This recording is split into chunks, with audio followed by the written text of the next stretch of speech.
Good afternoon, everybody. My name is Darragh Keogh. I'm president of Dublin City University, and I have the privilege of chairing the Chamber's Higher Education, Research and Industry Committee. I'm delighted this afternoon to welcome you to what promises to be an excellent and engaging discussion on the subject of the UK, Ireland and Horizon Europe. All of us will be well aware that historically that the EU Research and Innovation Frameworks have underpinned and supported through their structures, their networks, mechanisms, substantial funding, the collaborations across Europe in research and innovation, but between the UK and Ireland in particular. It always strikes me as very stark that 47% of Irish projects, both in academic and in industry, have UK partners. So that's about 987 projects out of a total of 2,096 funded. So the framework is particularly important for us. And from the outset, this committee of the Chamber has been of the view that above all, that we want the UK to remain part of the European framework and the research landscape. Unfortunately, the delays in implementing the Northern Ireland Protocol and the UK's full association with Horizon Europe is now looking very perilous. So this is a challenge for us. And from the outset, of course, the Chamber has taken the view to support the UK's full association with Horizon Europe. That said, the Chamber is of the view that we strongly disagree with the UK's unilateral action in regard to the protocol.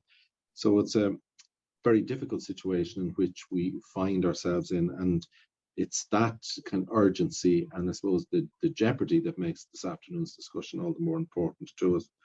So today's event will look at how the important programmes like Horizon have been essential for industrial academic collaboration between the United Kingdom and Ireland, and what the UK's Plan B should be, and what bilateral mechanisms should be deployed to ensure this important relationship is maintained. So before I introduce today's moderator, can we just look at some of the housekeeping announcements? Remember, folks, that this is a public event and will be recorded, so your comments will be attributed to you. The event will be run through Zoom meetings format, and all attendees would be very grateful, please, if they would mute themselves throughout the discussion, with the exception of the panelists. We will be taking questions from attendees via the chat box option. So please send your question to our colleague Aidan Finnegan through the general chat box, and we will then filter those out to the moderator. And again, I would suggest that participants put their Zoom on speaker view. So without any kind of further ado, to moderate this discussion, may I introduce my colleague, Dr. Sally Smith, who is the Director of Research at Dublin City University. So thank you very much, Sally. Thank you very much, Darragh, and good afternoon, everyone. I'd like to add my welcome to Darragh's to welcome all attendees here today. It's lovely to have everyone here. So we're going to kick off with a short presentation, which I think really demonstrates the very material benefits of European Framework Programme research and innovation funding. And I'm going to introduce Evie and Hazel. So Evie Aravici is the Head of Policy and Social at Innovation for Agriculture UK, which is an independent knowledge exchange organisation based in England. And Hazel Pivoy is Senior Strategic Business Partner in Agriculture for the Walton Institute. The Walton is a research institute based on the campus of the South East Technological University in Ireland. So Evie and Hazel will give a short presentation on a project funded through Horizon 2020 called the Smart Agrihubs project. So thanks very much. Thank you, Hazel. Okay, I'll just share my screen.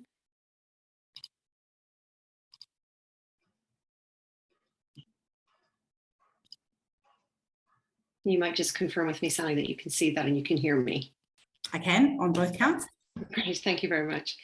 Hi, good afternoon, everybody. First of all, I'd like to say thank you so much to both Sally and Paul for inviting both myself and Evie to present the Smart Agrihubs project this afternoon. I suppose just to say that Evie and I have worked on this project for almost 4 years now, and Evie and I suppose over the last 4 years have developed a business relationship as well as a friendship as well. And I suppose one of the things to say is that whilst we have built the network of Smart Agrihubs, our network at this particular stage runs deep, and our relationship with each other, is very, very strong. And we've networked very, very heavily over the last 4 years across the agricultural sector in Ireland and the UK. So Smart Agrihubs was established to connect the dots to unleash the innovation potential for the digital transformation of the European agri and food sector across all of Europe. And to do this, there was a large number of partners involved. And because of that, there was 9 regional clusters developed. And David and I are the lead and co-lead for Ireland and the UK. So the project itself has 5 key elements. There are digital innovation hubs.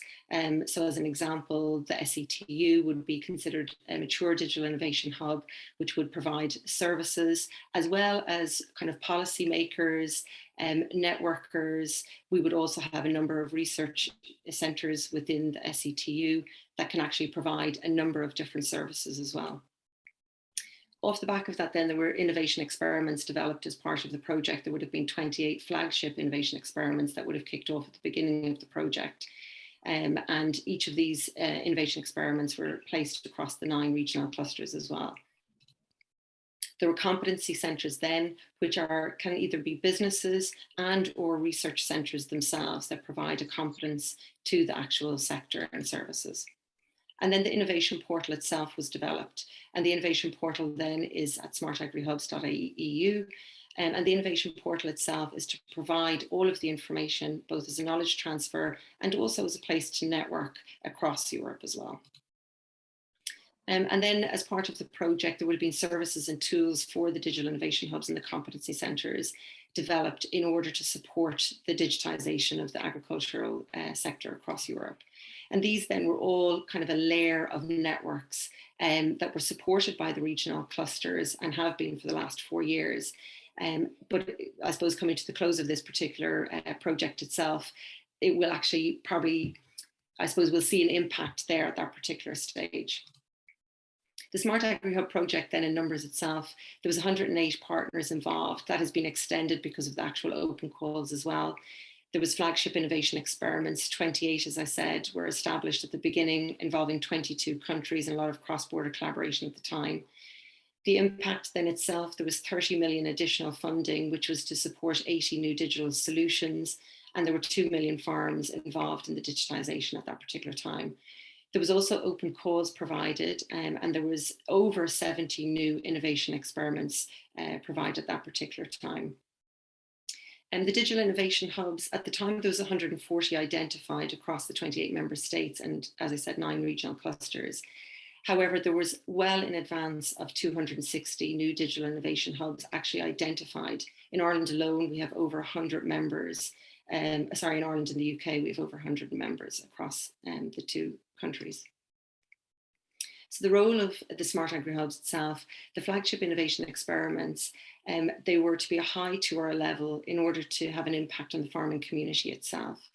They were to support the digital innovation hubs in order to align them more to the farmers so that they could actually meet their digitalization requirements and their needs. And then the interactive portal that I mentioned, which I'll talk about in a little bit as well, that was provided in order for the stakeholders and the actors to be able to communicate far more easily than they were in the past. And then they were to be able to successfully orchestrate the services that could be provided both by the digital innovation hubs and the competency centres. And what I mean by that is that I suppose in the past, you couldn't necessarily identify the services that were being provided at that particular time by an individual digital innovation hub, say, for example, in Germany, whereas now you can actually see those services that are provided through the portal.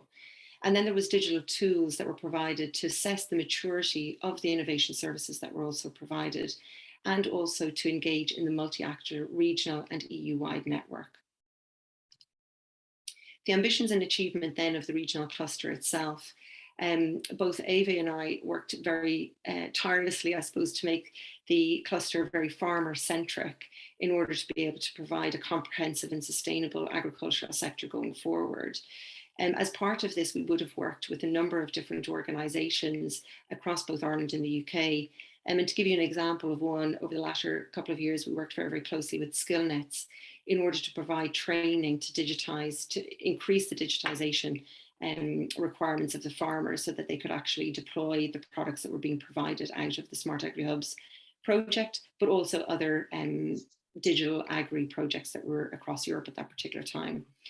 The portal also was to give access across Europe to kind of establish and to build on this long-lasting ecosystem. And what we would have done at that particular time as well is there was an exchange program. And again, because of the network that Ava and I both have, we would have matched a number of organisations across Ireland and the UK with other organisations, whether it was in the Netherlands or France or Germany as examples. The portal was also involved then in the digital transformation of the agricultural sector, and it was used then also to expand the network. So as I said at the time, I think there was about 7 digital innovation hubs, or 14 across Ireland and the UK that were identified, and at the moment we have in excess of 100. And then the true multi-actor approach and the collaboration, that there was a facility there for matchmaking, the knowledge transfer and the actual training as well. So we would have highlighted through the Smart Agrihubs newsletter different clusters and networks or different organizations, depending on whether they were digital innovation hubs or competency centers, through the newsletter at that particular time as well. So the network itself I suppose, includes members that are SMEs, research performing organizations, startups, clusters and networks, individuals, government bodies such as Teagasc and Innovate the UK. As I said earlier, there would have been 14 identified at the time when we were establishing the project, but there's about 100 there at the moment. We've also identified what are now being classified in Europe as digital innovation hub nodes. And these are where there are a number of digital innovation hubs coming together in order to identify the needs of a particular industry. So you've got the likes of Agrihubs across the UK, who have a number of different offices based across the UK, and they would look at a number of different sectors. You also have the likes of Vista Milk then in Ireland, which is supported by Science Foundation Ireland and the Department of Agriculture, Food and the Marine, where they've looked at the dairy sector, and they're bringing together a number of digital innovation hubs with differing skill sets in order to look at the challenges of the dairy sector going forward and the technology needs for that particular sector going forward. The portal itself then, there was, I suppose, a scheme of open calls available. The network itself, you can use this to find who you might want to match with or who you might want to partner with in projects going forward. There was a lessons learned element as well then to the actual portal, so that I suppose we weren't necessarily always reinventing the wheel every time there was something being looked at or a piece of research being undertaken, I suppose, at that time. There's also a library training then that's being provided. So the SkillNets training that I would have spoken about earlier is all up in the portal as well. A calendar of events so you can clearly see what's happening across the agricultural sector in Europe. And then different tools provided. So the tools provided could be anything from the maturity model to the self-assessment tools, and then also a program as well for the Digital Innovation Hub Exchange program. And then within the forum itself, there's a private room there for Ireland and UK members only, because one of the things that both Ava and I had identified early on in the project was that we found that sometimes our members across Ireland and the UK wanted to speak to each other and wanted to speak to each other maybe about what was actually going on within our regional cluster itself, and not necessarily, it was just more, I suppose, for our own members. We also then identified the need for a funding roadmap across Ireland and the UK. And with the support of a number of government bodies and digital innovation hubs, we developed a funding roadmap which is available within our private room, so that they could actually clearly see where the funding streams were and how and when they could actually apply for them as well. So Agrihubs, as well as Vista Milk, have really kind of come to the fore as part of this particular project and have really supported it. And I suppose they've supported it because they have seen it as a great stepping stone into Europe for them. And Rebecca Lewis in the Agrihubs Centre has been a huge follower of the project and has really kind of committed to the project in giving us information when needed and engaging with the project in full. And I suppose she would have felt as being a digital innovation hub, a competency centre, and now being considered as a node going forward, that this idea of the collaboration between both industry and research is really kind of, it has to come to the fore, but more importantly, the network that needs to be provided and is being provided through a project like Smart Agrihubs is critical, I suppose, to the work that they're currently undertaking. That's it from myself and Ava. If you have any questions, and thank you very much for your attendance. If you have any questions, please do let us know. Thanks so much, Hazel. That was very very illuminating. Perhaps if I could pose this question to Avi. if you could encapsulate, I suppose, the major benefits of this project, obviously funded through EU Framework Program, for your key stakeholders in terms of, I suppose, the farming community and others more broadly in society, how would you do that? What are the key benefits do you think this has brought to those stakeholders? First of all, thank you very much for having me today. Hello, everyone. It's a very interesting question, Sally. Thank you for asking. First of all, we are proud to be part of this wide network of European partners in this big consortium. And as you already said, IFA is Innovation for Agriculture, is a knowledge exchange organization, farmer-faced, I would say, based in England. Our motto is to help farmers to put innovation in practice in order to achieve improvement in their business life and also sustainability, which is the core part of it. So being part of this big consortium empowered our position in the industry, interacting and developing, as already Hazel said, this big network of digital innovation hubs and competence centers, working together collaboratively with startups, which is really very important, with young farmers, with people that they are just entering the industry. And so that empowered the position of IFA in the industry as, I would say, go-to incubator and disseminator of these recent developments in the field. So from my perspective, the result is as clear as this. Now, the interest in this development is more often part of farmers' dialogue. And this is really very important for us. Another point I would like to add here is that, you know, that in every innovation activity needs to have investment, then a key part of this is to have access to different funding routes. And in this point, Smart Agrihubs was unique, as already Hazel mentioned, offered different rounds of open calls and opportunities to build synergies with different funding routes, either public, so that is from government or from EU funding, or private through private investments attracted. Thanks. I think that's really clear, and we'll certainly pick up on some of those comments around some of the industrial collaborations and the importance of that later in the session. Hazel, if I might talk about really the sustainability of this overall project and its impacts now, when that Horizon 2020 funding comes to an end, what options are there, I suppose, for sustaining the project's impact and taking this really important work forward? I think just building on what Eva was saying there as well, that the network that we've established over the last 4 years has been kind of unique, I suppose, in the sense that we've been dealing with both industry as well as the actual research performing organisations, and then also governing bodies as well, depending on who we were dealing with.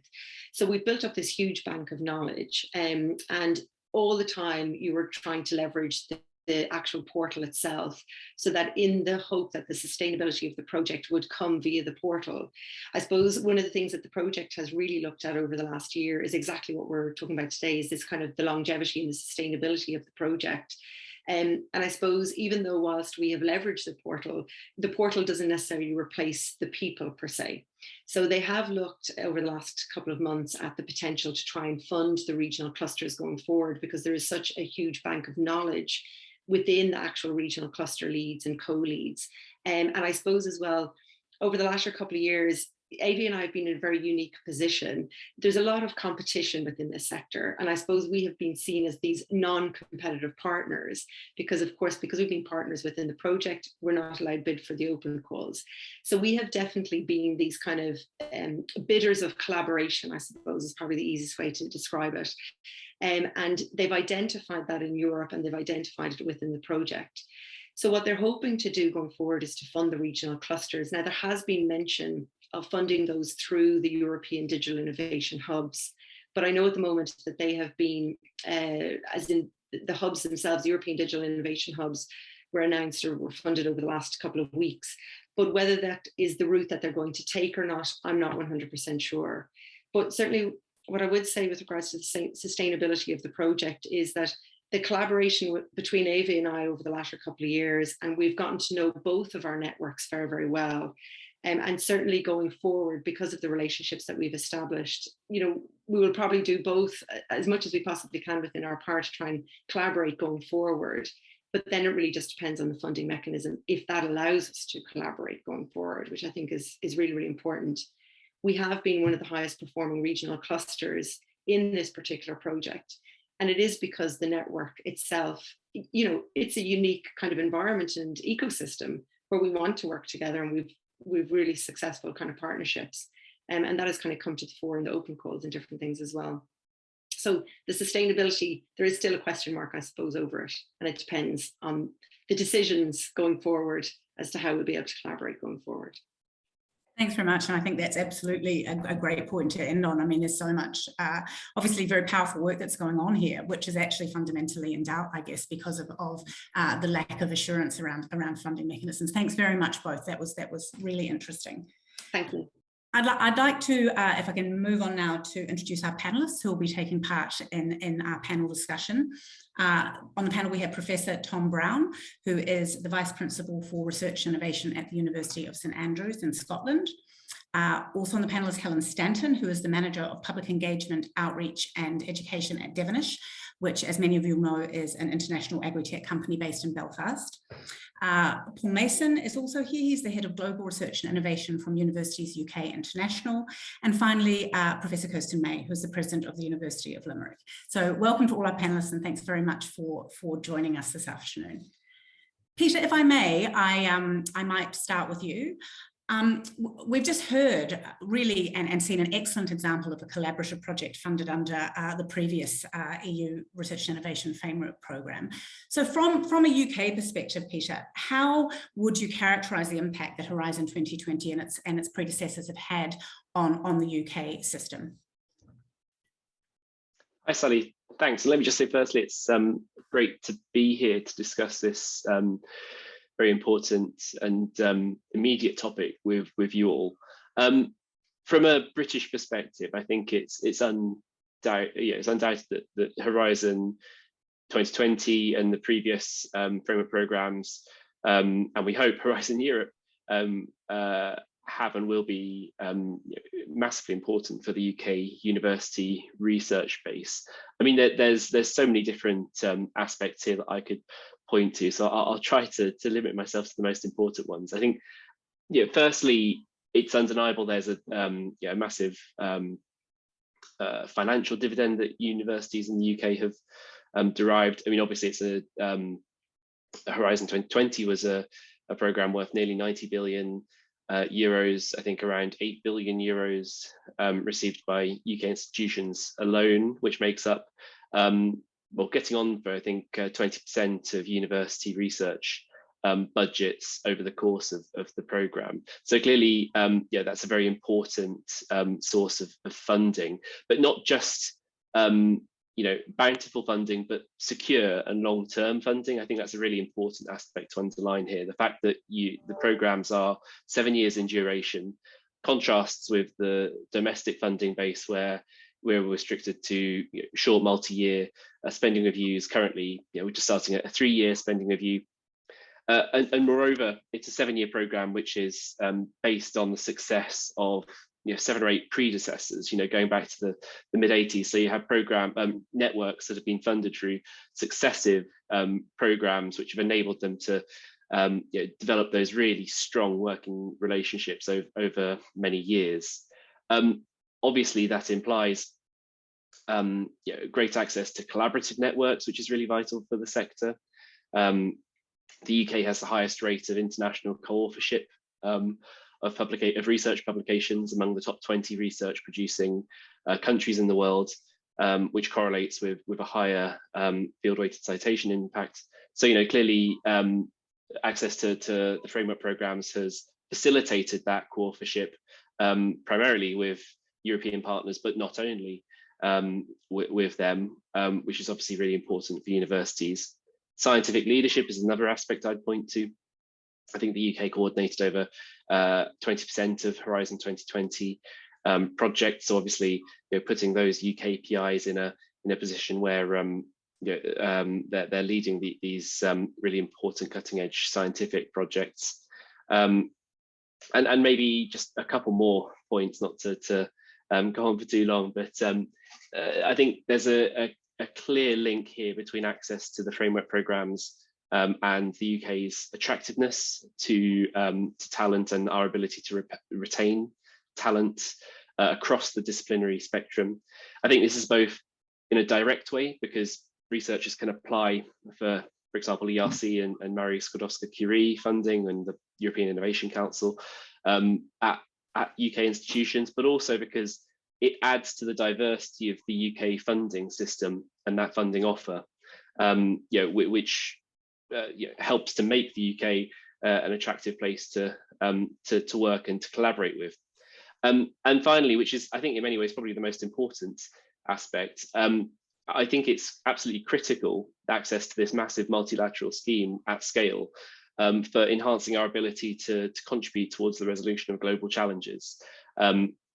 Working in collaboration with researchers and innovators across Europe, across Ireland, but also importantly with businesses in a really seamless way, which UK institutions have depth of expertise in accessing. So there you go. I think that's a laundry list of benefits, but I think that the key point is, it's undoubted that this is a really important programme for British researchers, and Horizon will continue to be an important research programme for the world, I think. Thanks very much, Peter. And as you say, that is a really significant list, which I think leads on very nicely to the next question, which is the contingency planning that we have heard about. The so-called Plan B, which has been developed in the event that association does not occur. Obviously, we don't know that the details, we don't know very much about the details, but in terms of the UK Universities UK position, what would Universities UK be seeking from that contingency plan, as it were? Sure. So indeed, we've been spending a lot of time thinking about this over the last few months, as you can probably all understand. The spectre of non-association is hanging over the sector. We're continuing to push for this to be resolved. You might have seen today there was a new letter to Ursula von der Leyen from the Stick to Science campaign, of which we're one of the kind of founding partners. But sadly, in the background, we are doing a lot of work on this topic of Plan B. So I think that the first thing I would underline there in terms of what our members want to see is that we're very most urgently interested in the short-term measures that the UK government would have to put in place to shore up the UK domestic funding system if we lost access to those funding calls through Horizon Europe. I think the most important element of this is supporting researchers in the UK and their European partners who have already submitted EU funding bids at the point at which non-association were to be confirmed. So making sure that there was a clear route for those individuals, to complete the evaluation and receive funding if they're successful, whether that's as part of a collaborative bid where the UK would have to become a third country, or where it's a mono beneficiary call like the ERC or Marie Skłodowska-Curie, where the UK would have to step in and provide kind of an alternative funding source or even assessment and evaluation for those calls. So I think that's the first thing, is helping out the individuals. Secondly, I think we need to look at the impact it's going to have on institutions and their research budgets. We've proposed a form of direct block grant to institutions directly allocated to universities and other public research bodies to make up the expected shortfall in funding that you'd expect to see if association doesn't go ahead. I think this is both to mitigate against the loss of those single beneficiary calls for which the UK would not be eligible, obviously, but also because we'd anticipate some level of drop off in participation in collaborative calls even if there were funding for third country participation as we'd expect. So I think that's the second part. And then I think the third part is a plea to kind of work collaboratively with government to develop the long-term vision, I suppose, for making up how you're going to invest this funding that you'd have not going into Horizon in alternative ways. The most important thing for us from a university's UK international perspective is how that would facilitate global collaboration, both with our nearest neighbours and with the rest of the world. So we've already put out several, we've looked at this over several years now. There was a report that we did back in 2020 called our Future International Partnerships Report, which set out a number of ideas for how we could do that. I mean, I'll just name a couple of ideas here that we think would be really important. I think there's a key element here around flexibility of funding. I think we want to make sure that researchers have the ability, given that it would be taking away effectively or limiting their ability to work with this pool of EU counterparts.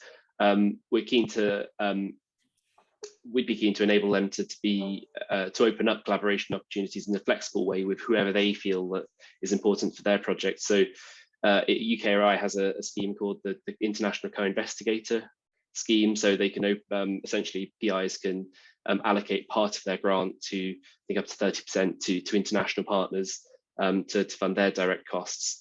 And I think expanding that through additional funding for UK R&I would be a really positive measure. And would, as I say, give researchers that flexibility, or at least UK R&I grantees, that flexibility to bring in global counterparts in a very flexible way. I think the other thing I'd mention just briefly is the really critical role that we think researcher mobility has to play in all of this. The loss of, I mean, clearly there's a the kind of world leading talent side of things, you'd be losing the ERC, and we'd be asking for some form of replacement scheme for that. But in my view, just as important is how you'd replace the Marie Skłodowska-Curie actions to enable those doctoral students and early career researchers to continue to benefit from those really foundational international experiences to enhance their global networks. And I think actually universities have an important role to play there in terms of facilitating that through institutional partnerships. I know that on this call we have UK and Irish institutions who enjoy very strong institutional partnerships, and I think making use of those links should play a really key role in this long-term vision. But those are a few ideas from the UK side, at least. Thanks very much, Peter. And I think that's made it very clear the depth and the breadth of what would be needed, I guess, should a replacement scheme, as it were, be needed. If I could move on to Professor Brown, please. Tom, so we've obviously just heard from Peter what this framework program funding does, I guess, for the UK system at a macro level. If we could perhaps zoom in, I'd be interested in your views on what it does particularly for Scottish research and maybe specifically for St Andrews itself. Yeah, thanks, and good afternoon, everyone. I'll just before I start remarks, please forgive me if church bells start going or bagpipes start going in the background. We're in the middle of 26 graduations here at the moment, and they go right outside my window. I think you ask a really important question, because in some ways the devolved nations in the UK are in a slightly different position from others in the UK. I mean, I think if you look in Scotland, I think my research says, roughly speaking, Scotland's had about 750 million euros out of Horizon 2000, and in that, building partnerships with people all over Europe, and importantly, both academia and industry. Often in universities we focus on the academic links. Those academic industrial links are just as, if not more important, frankly, in translating high quality science into practice, as we've seen from the earlier presentation here. If I come down to us at an institutional level, we are intrinsically an international institution in St Andrews. We might be a small town in Northeast Fife, but roughly speaking, 50% of our students and 50% of our academic staff come from outside the UK. And a major attraction certainly for the academic staff, is the availability of high quality research funding in order for them to carry forward the ideas that they want to do, which is what we see through the Horizon programs.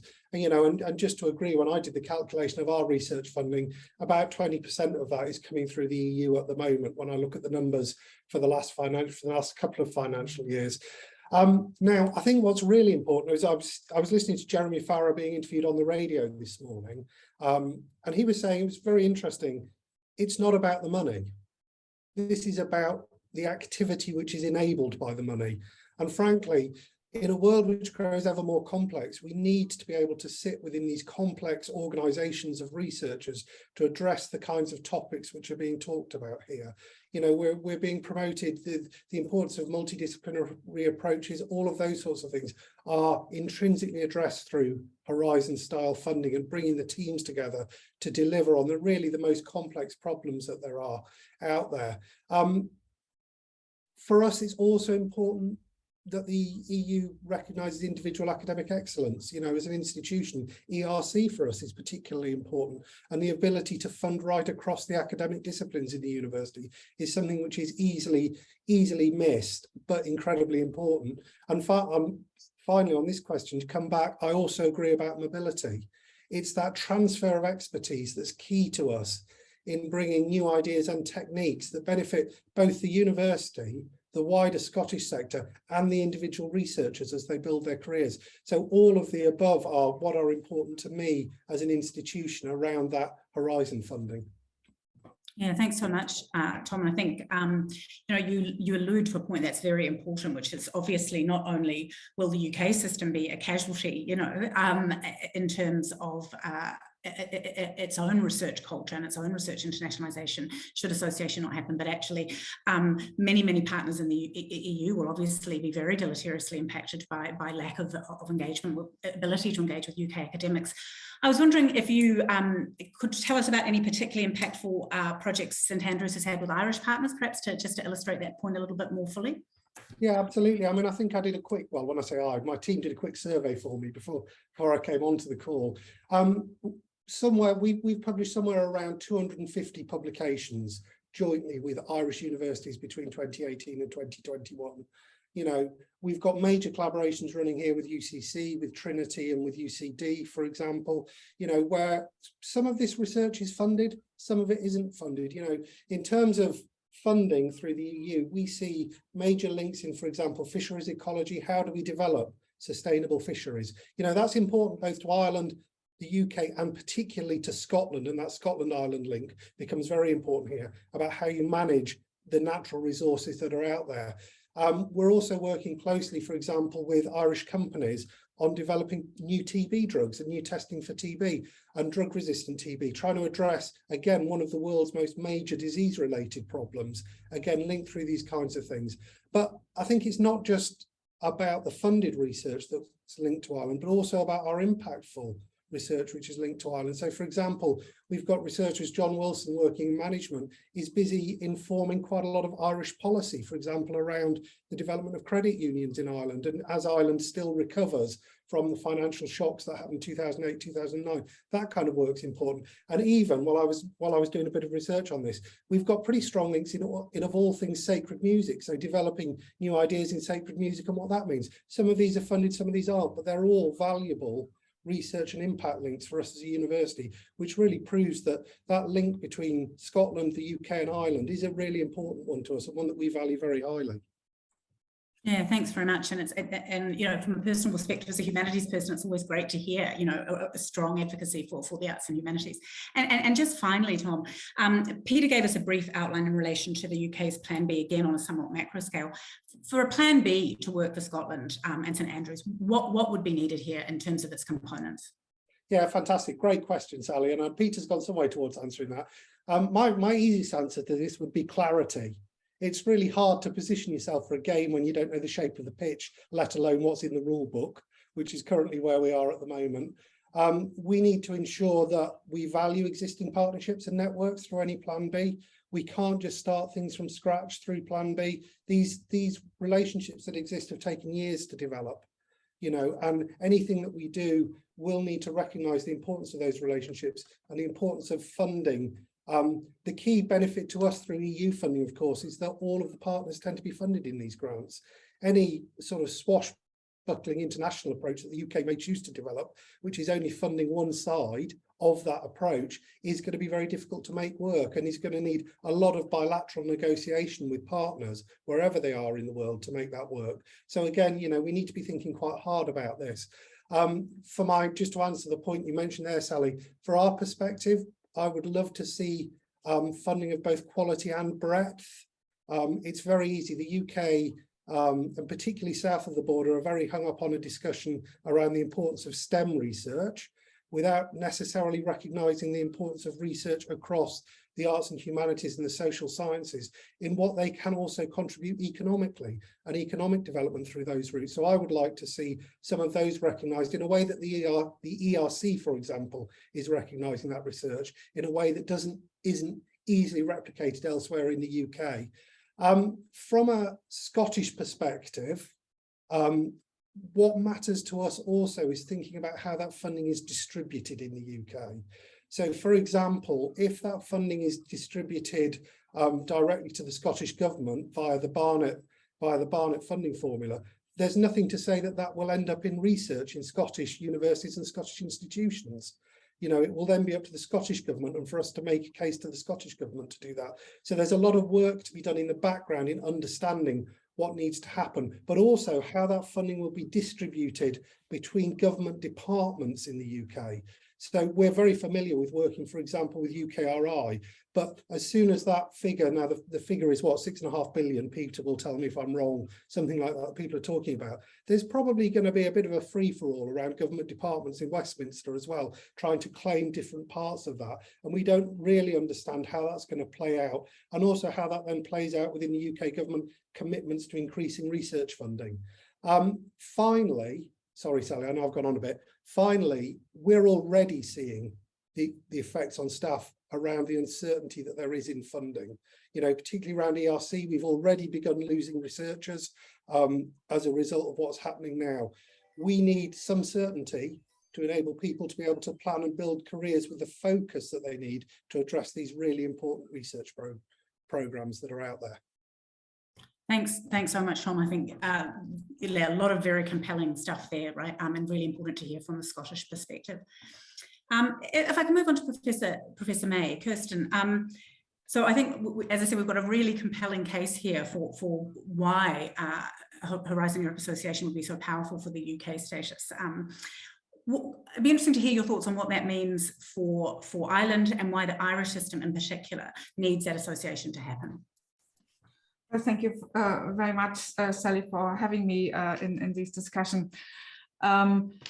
For Ireland, UK has been a really important research partner. We heard statistics earlier in terms of the percentage of research projects that had UK partners involved, 47% of Irish research projects. If you look at co-authored publications, there are 23,000 co-authored publications that have, UK authors and Irish authors, which is important, also for the rankings of Irish universities. But beyond that, I think the access to high quality research talent is really important. The mobility of research talent across geographic and political borders is absolutely important to support the development and exchange of ideas, to support the development of leadership and quality research. But also in terms of cohering efforts. If you, for instance, take cancer research and digital pathology in cancer, that depends on access to huge data sets. So partnerships beyond national boundaries are really important. And I was very, relieved to see that a collaboration between Queen's University in Belfast and our university was funded for an e-health hub to look at the analysis of cancer data. UL has collaborated with 113 UK universities since 2017. We are involved with 30 UK universities in EU projects, and that is really important. we offer, for instance, significant high quality research equipment like our Titan Themis microscope. There are only 5 globally, I understand, where you can look at materials at an atomic level. We open that up to researchers also from the UK and provide training in using that equipment, so that sharing of research infrastructure of equipment, which is hugely expensive, is important to advance research. And so working together in networks to cohere efforts across Europe together with UK partners is crucial, because many of the evolving areas, be it artificial intelligence or robotics, are hugely resource intensive. And if you have scattered efforts, you cannot maintain the competitiveness of Europe against others, and you cannot advance knowledge, insight, and practices at speed. So therefore you need a coherent system, and the UK partnership has been vital in doing so. And it has been vital also to stimulate cross-disciplinarity and cross-sector engagement. And as the previous speakers highlighted, it's not just the relationship between academic institutions, it's the networks that they're bringing into these relationships, the networks to a national and multinational industries that is of significance, for instance, for smart manufacturing, etc. Thanks so much, and really great to hear that reference to research infrastructure, which is often somewhat overlooked, but actually I think is incredibly important in these discussions. As you'll know, there's a lot of discussion, and the Chamber itself has done some work on this, on the importance, in addition to association for the UK, the development of bilateral, I suppose, support initiatives. And I'd be interested in your view here on what the Irish and British governments should, I guess, in your view, do to support those bilateral collaborations.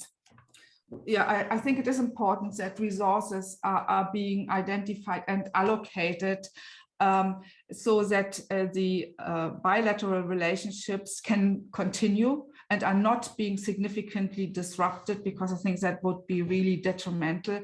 And there's a lot of jittering also on the Irish side, because existing research consortia are disrupted through the uncertainty of funding. So I think that's really important. It's important that research will be allocated in a way that it can stimulate bottom-up initiatives, i.e. researcher initiatives, rather than being foisted up from the top, and also research funding that supports the engagement with the private sector, with the small and medium enterprises, for instance, by identifying common challenges and allocate funding in a thematic way on a challenge-based basis. I do think it is important that we support a continuation of researcher mobility, particularly postgraduate researcher mobility through joint PhD programs. That's really important to develop capacity and leadership going forward. And that there is a stimulation of developing consortia with third partners, i.e. outside of the EU, in order to stimulate excellent research, develop critical mass, support cross-disciplinarity, but also secure access to state-of-the-art research infrastructure.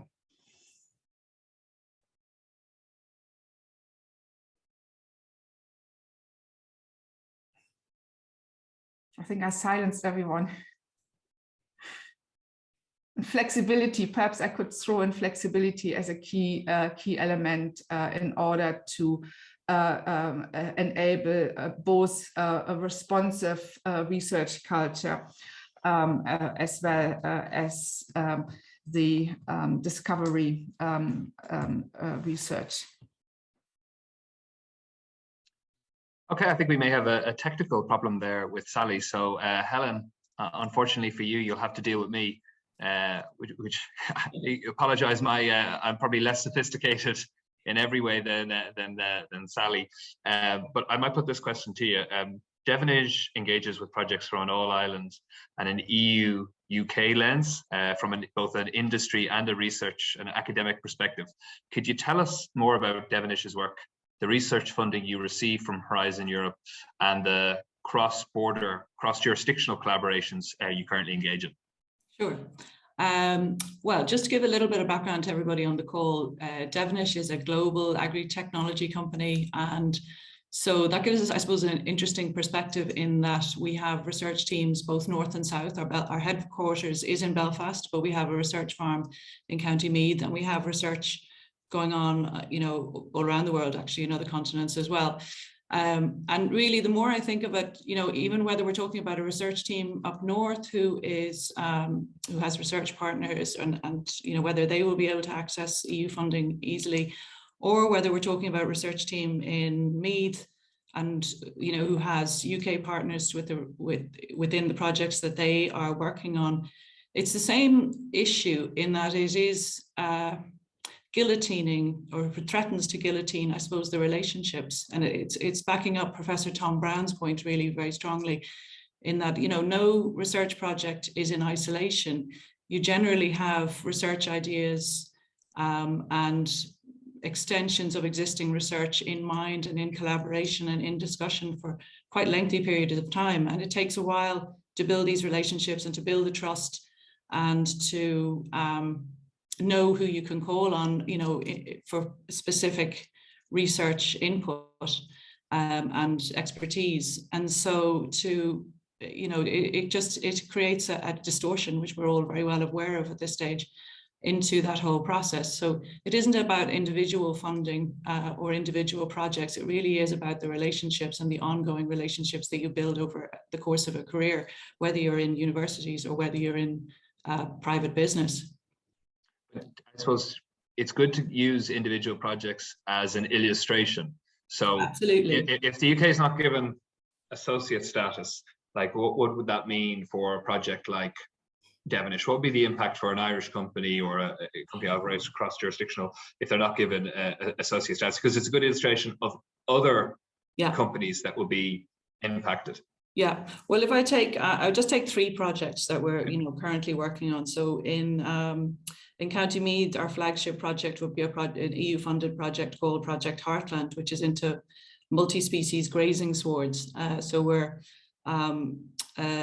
trialing different grazing methods for beef and sheep, and working on both the environmental impacts and the nutrient impacts of that. And also, it's a Marie Curie project, so we have 5 PhD students working individually on the soil, the plant, the animal performance, the farm management system, and also the sort of wider regional impacts of farming in this way.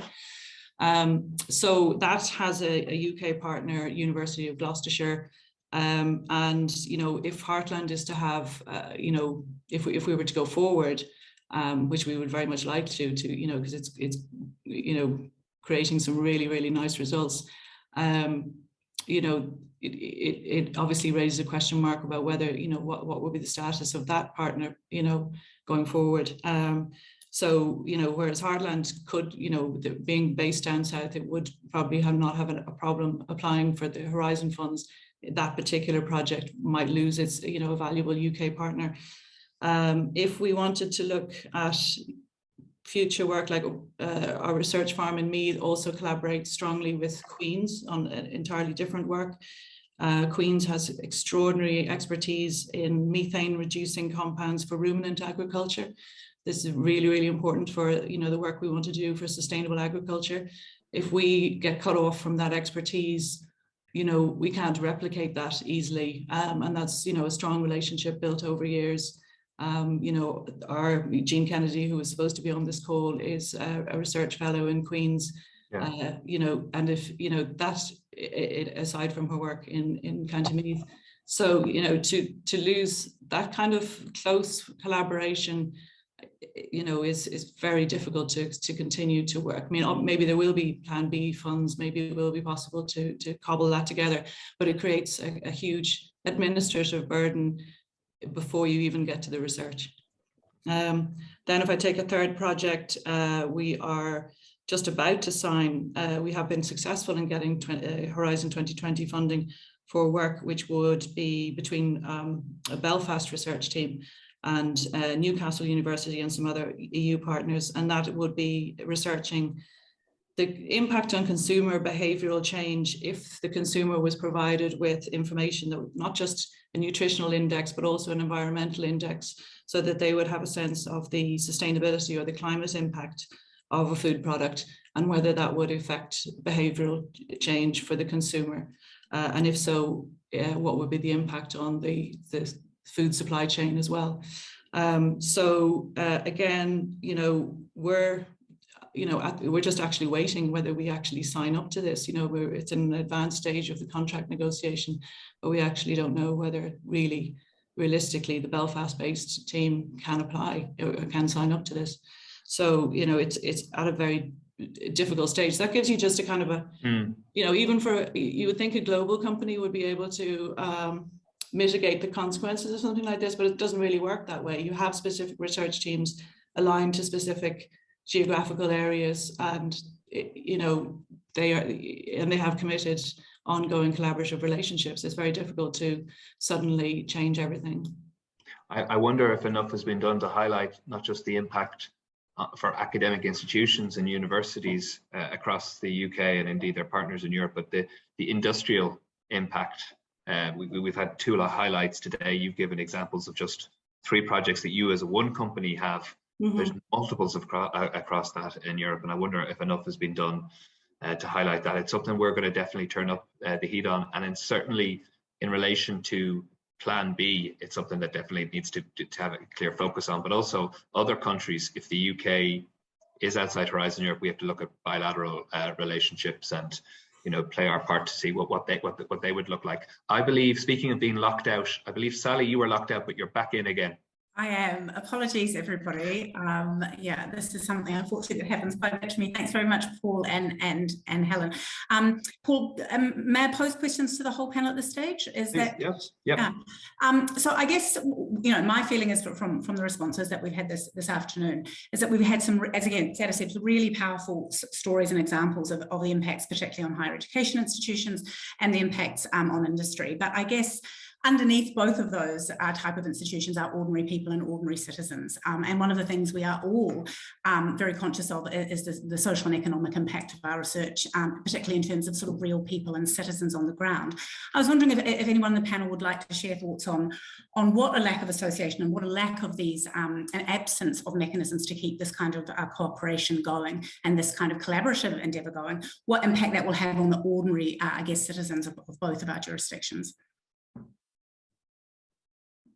Anybody wants to take that on first? Tom, yes, please. Yeah, I'll try and do something with that, Sally. I think it's really important that often the work that's done within academic research is seen as being very abstract from the citizen on the ground. I think we have the perfect example actually in the response to COVID-19, which actually shows how deeply integrated long-term research, which takes place over years, enables us as societies to respond very quickly to urgent threats in a way that just would not be possible without the kind of coordinated research which, for example, Horizon Europe offers. That's one thing. If you look forward to the problems of tomorrow, where, for example, the global climate is probably the existential problem of the mid-21st century, we're going to require complex answers to addressing those problems. Those are the kinds of things which are going to make a difference to the price that you pay for your gas bill, frankly. It's going to be the research that we're all doing on delivering the energy solutions that we need for tomorrow through, for example, these kinds of approaches. Thanks very much. Yes, thanks, Peter.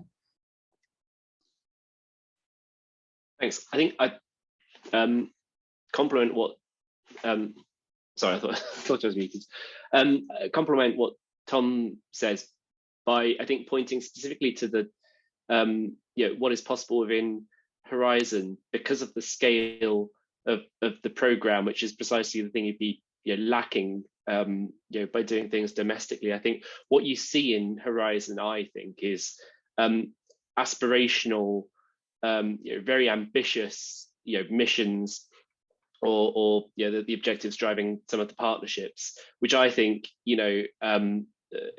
are clearly or more easily communicable to the public than I think the much more targeted things that you'd be able to do at a through a program that was through individual calls that you might set up through domestic alternatives. I mean, I think that the 100 climate neutral cities mission by 2030, or I always like to refer to the clean aviation partnership aiming to develop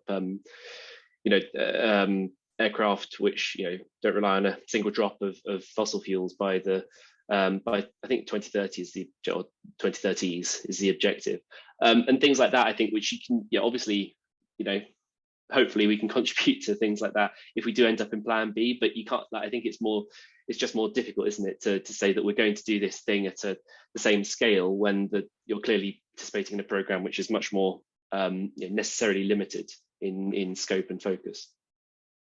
Thanks. No, I think that, yeah, absolutely. It's that scale, isn't it? Really, that this comes down to. Thanks so much, Peter. Professor May. Thank you. I wanted to add the area of health, Europe for Health, the work on prevention and personalized intervention, which requires, clinical studies, access to samples, to data, and so on. Again, if there's significant disruption, that will have an impact on solutions to be be identified and applied for citizens in Europe, in Ireland, and so on, and for the development of new drugs and approaches to drug development, etc. Yeah, no, thanks. I think, yeah, absolutely critical. Evie, you've got your hand up, Evie? Hi. Yes, hi, just a small comment, Sally, and complementary to the previous speakers. I'll take an example again of the project that we presented and we are working with the Irish partners. So under the Open Call initiative, I remember that just after the first lockdown, within the project and with the core team, we refocused our effort and we launched a very unique open call round. We call it Respond to the challenges that COVID crisis put on the agri-food sector. So we invited stakeholders from across the industry to submit proposals either in in hackathon type activities or the proposals that we know for a short-term project. And there were brilliant mini projects, I would say, on short supply chains or virtual communication, on how to remote consulting different areas, advisors or veterinarians cannot reach due to COVID. So that for me, it is a very good example of working under these frameworks. And I'm sure that we miss it if we are not successfully associate.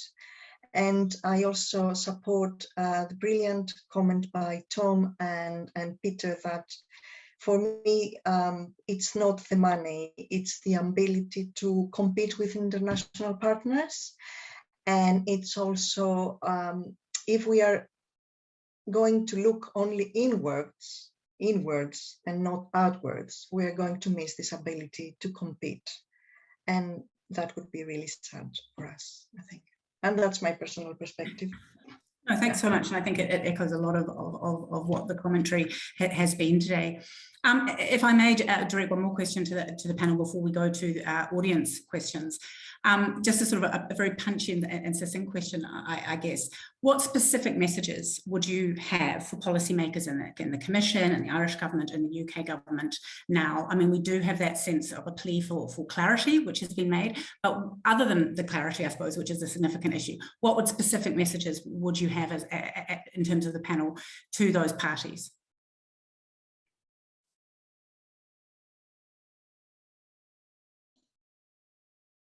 Peter, did I see a yellow hand flickering? I did things out of order. I'm afraid I was unmuting before I raised my hand, which is entirely incorrect. Anyway, no, I mean, I suppose my plea, I guess, I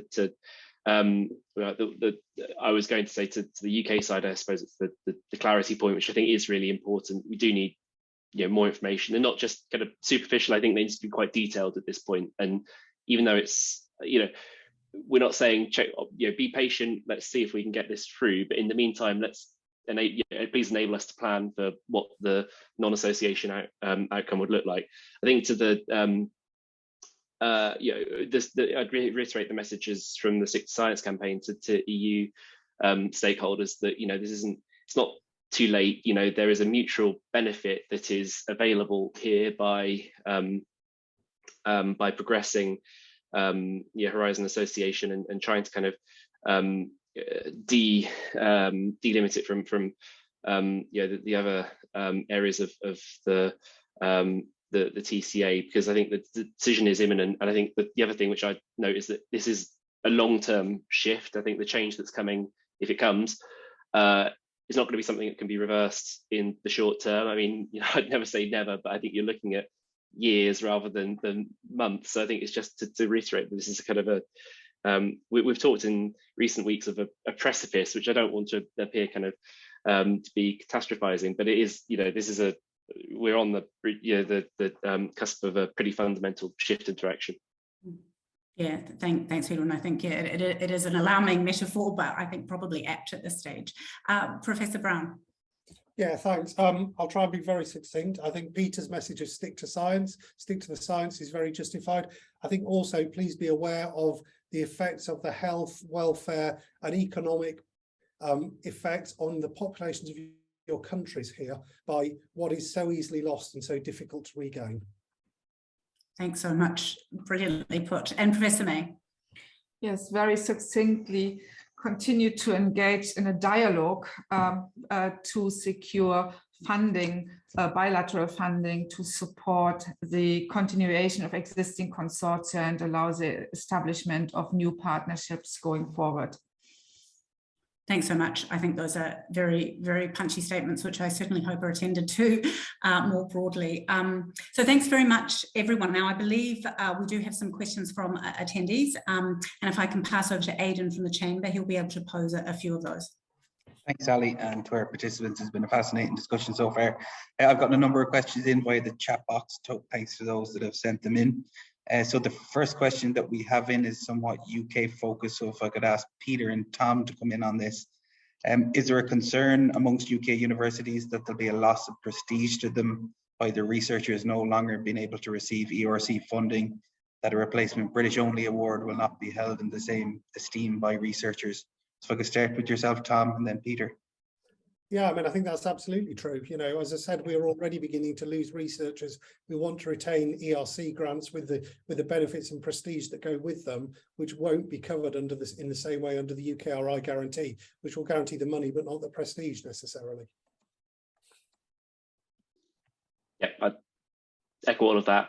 I'd say I think alongside the prestige, I think that the mobility arguments I think are really something that we kind of always try to put alongside that, because it's obviously attracting and retaining world-leading researchers is fundamental, but as is giving those mobility opportunities to early career and doctoral researchers, which is so much easier through the Horizon framework than doing it bilaterally. Thank you both. So the next question is somewhat around the same topic. It's something that you touched on, Peter, yourself, but from an Irish perspective. So if I could put it to yourself, Kirsten, is there a way of protecting UK ERC grantees through collaboration and partnership with Irish higher education institutions? And has this been examined thus far on the Irish side? I would hope that there is. I think we've all been looking at ways to protect the relationships and to also develop, approaches towards perhaps joint appointments between institutions for a degree of protection. But I think we need to further explore, and to have certainty on the situation would really help to speed up developing the plan Bs and put these in place. Lovely. So the next one from the chat box, we've had a couple of questions in on this point. I'll try and amalgamate them somewhat. Peter, I might come back to you on this one. What work has Universities UK done in terms of preparation for bilateral research agreements if the association status fails to materialise? So, I mean, I suppose with what we've been doing is working on this question at a kind of cross-cutting policy level. Yeah, we have been supporting discussions, at a country-specific level. In some cases, we've been working with Paul and colleagues at the British Irish Chamber of Commerce on the particular question of UK Ireland, and similarly, with a few other stakeholders across the EU. Maybe not necessarily at the level of developing and pushing for specific STAs, but I suppose I'm just trying to calm the horses, I guess, a bit in terms of reassuring European stakeholders as to our ongoing commitment to those European relationships. I think one of the big fears that we hear understandably from a lot of EU stakeholders is that once if we move to Plan B, then suddenly that means that as a research base, we kind of fundamentally reorient towards the Southeast Asia and the Anglosphere. Now, clearly that's a logical conclusion to draw if you read the integrated review, because that's what government is clearly focused on. But I think what we're clear about is, as a sector, there's no replacing. You can't just say, well, actually, no, we're not going to work with European partners anymore. We're going to all decamp to Vietnam. It's not that easy, and things take time to set up. Now, there may well be more funding opportunities on in other jurisdictions, and our members will respond to those opportunities. But you can't suddenly say, for universities, I know for a fact that there will continue to be, if not the same, even stronger focus on solidifying those European links, which is also why the third country funding is so important from Plan B. So I hope that answers the question. I mean, we are speaking to a lot of European stakeholders about how we move forward. In some cases, yes, that might be with bilateral agreements, but I think the important message is that the commitment from the university research base to maintaining those partnerships across Europe is not diminished in the slightest. Oh, that's great, Peter. I think that definitely answers the question. If I can open the next one up to whoever on the panel believes that they can answer it. We've had one in re MSCA and ERC. Does the UK government, relevant funding bodies, envisage the possibility of joint schemes between our two countries? Would anyone be able to jump in on that one? Yes, Tom, if you could, thanks. I'm not going to pretend to know what government policy is going to be in the future, much as I might like to. What I would say is I think the Chamber in particular has been working hard at working with the UK government and the Irish government to think about approaches for future research funding and bilateral funding between the two countries. I know there have been meetings even this week at a very high level with government in those areas. So I don't think we can say exactly what the answer is to that yet, but I think there is work going on behind the scenes. My one caveat on this is that should the UK go to Plan B, that space is going to get very crowded very quickly with people coming in with ideas. So I think being as the Chamber is on the front foot on dealing with this and presenting ideas now to government is a very, very useful place to be at the moment. Thanks, Tom. I might stay with you for the next one. It's along the lines of Plan B again. Could you ask the panel how the Plan B alternative arrangements may affect the ability of researchers based in universities in Northern Ireland to draw down funding if they're competing against bigger unis in Great Britain? I'm not asking to give away trade secrets now, but so I mean, I hesitate to comment on Scottish political interactions. Commenting on Northern Irish ones probably is a bit above and beyond where I sit. I mean, I think we are always, as a small institution even in the Scottish scene, as small institutions, we are always making sure that our voices are heard with our respective governments. I think the important thing is for all of us in the sector is to be talking to our own governments, making our own points of view clear, to ensure that the benefits that may accrue, I'm being positive here when I say the benefits that may accrue from Plan B are fairly distributed and available to all in the sector? Thank you, Tom. And if I could come back to you again, Peter, it's a little bit of a pointed question, but we've had one in. We've seen a concerted effort by UK universities to encourage the European Union to allow the UK to gain associate status to Horizon, but it's been held up because of the protocol. Has there been a similar concerted campaign from universities on the other side of the issue, encouraging the UK to stick to its commitments around the protocol to allow this associate membership to Horizon be approved?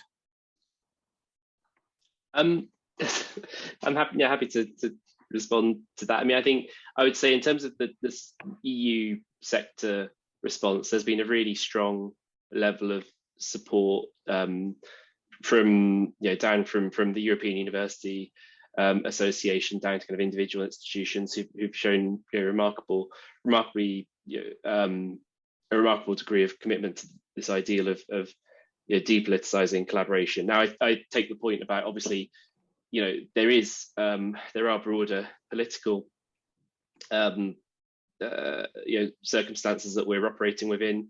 I can only tell you that as Universities UK, we've never taken a particular view on the protocol specifically.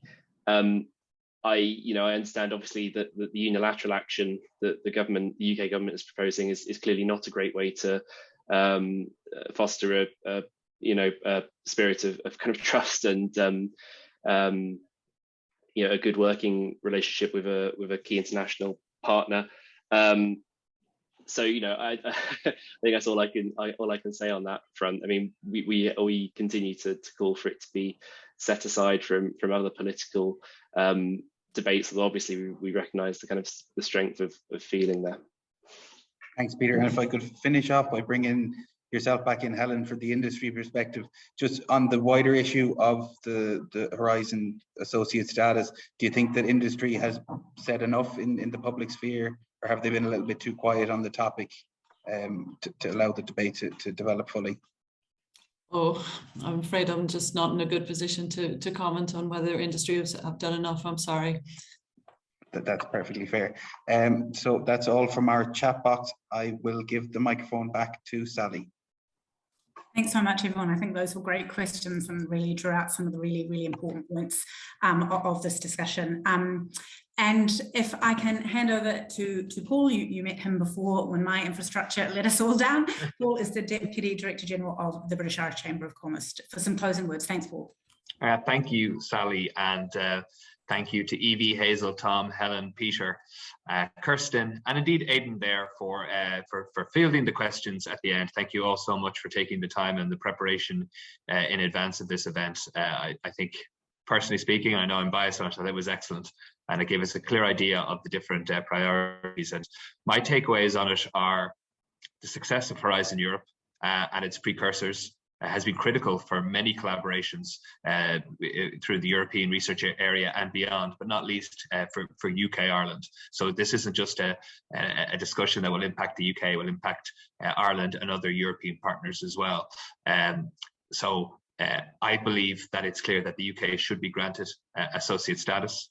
Aside from the political challenges in relation to the Northern Ireland Protocol, I think Tom's point about the self-harm that it will do in terms of society, welfare and societal challenges we all face, and I think Kirsten raised that as well.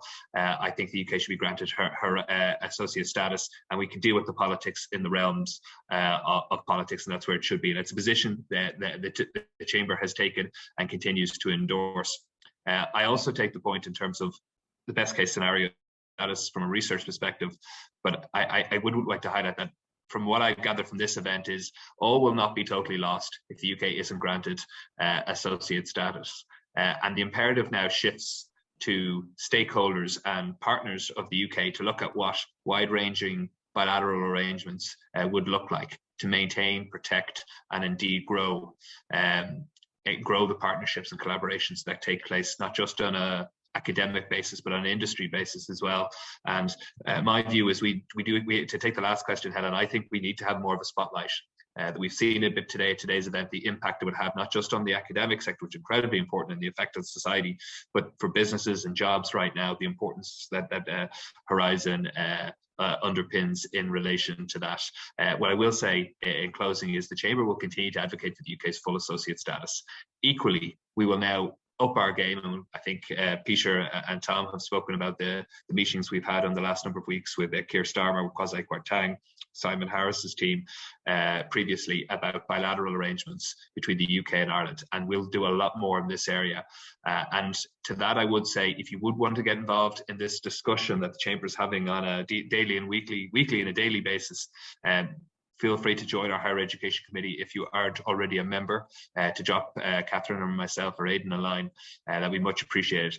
Finally, I'd like to thank our own team for putting this event together, to Catherine, to Aidan, Anna, and Killian. And again, Sally, to thank you for all the work that you've done on this event. And Dara's not here, so I don't need to thank him too much. So thank you all. Enjoy your weekend, and we will be in touch as we always are soon enough.